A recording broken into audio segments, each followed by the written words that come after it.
State of the NFC North. Jordan Love signs a 1-year extension. Kind of expected after the whole Rodgers move. Green Bay, to me, had an okay draft. I think they missed on their spots in the way they traded a lot. I think they passed on a lot of good football players. Yeah.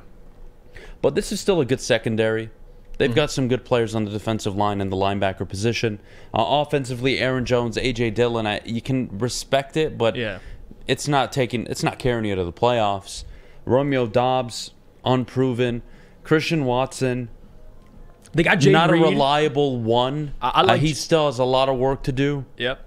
I like Jayden Reed, but again, sure. I don't know. Jayden Reed is probably going to be really good year one. I'm rooting for him, but I'm not sold on the Packers contending in the North this year.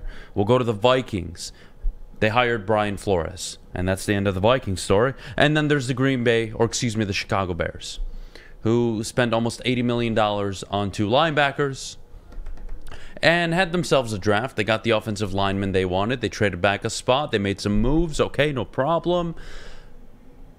It's tough for me to sit here and say all 3 of these teams have improved as much as the Lions have in the last 12, 24 months. But also, the reality was the Lions were always so far behind that vast improvement was expected.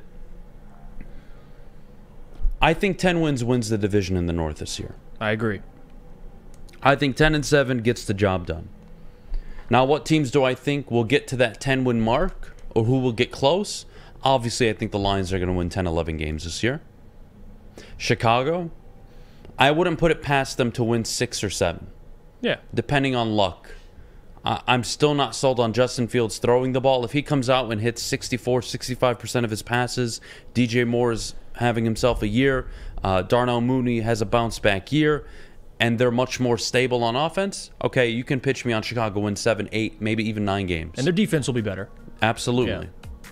Green Bay, I have no hope for. As I have no hope for Minnesota. They've made no roster changes at all. They've actually lost players and just hired Brian Flores. That's about the offseason that Minnesota has had. I'm not sold on it. I know they just won 13 games, 11 of which were one-possession games, where they went 11-0. That's never going to happen again.